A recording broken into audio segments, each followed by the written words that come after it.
சிவகங்கை மாவட்டம் திருப்புவனம் அருகே மடப்புறம் பத்திரகாளி அம்மன் கோயில் காவலராக பணியாற்றி வந்த அஜித்குமார் கடந்த ஆண்டு ஜூலை 27 தனிப்படை காவல்துறையினால் விசாரணைக்கு அழைத்து செல்லப்பட்டு கொல்லப்பட்ட நிலையில் உயிரிழந்த சம்பவம் பெரும் பரபரப்பை ஏற்படுத்தியது.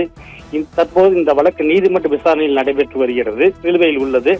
இந்த வழக்கு தொடர்பாக டிஎஸ்பி, இன்ஸ்பெக்டர், தனிப்படை காவல்துறையினர் உள்ளிட்ட 5 பேருக்கு எதிராக வழக்கு பதிவு செய்யப்பட்டு விசாரணை நடைபெற்று வருகிறது.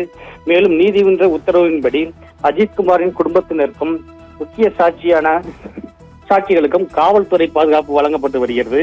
இந்நிலையில் இன்று அதிகாலை 2:45 மணி அளவில் அஜித்குமார் வீட்டிற்கு வந்த 3 காவலர்கள் தங்களை காவலர்கள் என அறிமுகப்படுத்திக் கொண்டு வீட்டை தட்டி விசாரணை மேற்கொண்டுள்ளனர்.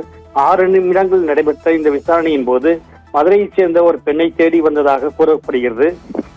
தகவல் கிடைத்ததும் அந்த பெண்ணை பற்றி தகவல் தெரிந்ததா என விசாரித்துள்ளனர். தங்களுக்கு அதை பற்றி எதுவும் தெரியாது என்று அஜித்குமாரும் அவரது தாயாரும் ஆனந்தியும் தெரிவித்துள்ளனர்.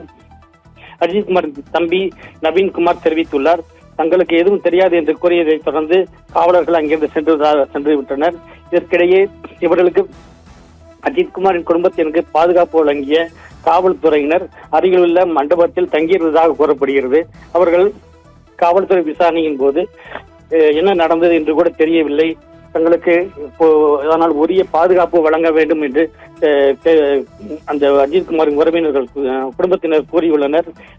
மேலும் தங்களுக்கு உரிய பாதுகாப்பு வழங்க வேண்டும் என்றும் தங்களை விசாரிக்க வந்தது உண்மையிலேயே போலீஸ் காவல்துறையினர் தானா என்று சந்தேகம் எழுப்பியுள்ளனர்.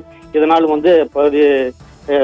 அந்த தனிப்படை காவல் குறித்து பெரும் பேசுபொருளாக எழுந்துள்ளது. நந்தினி.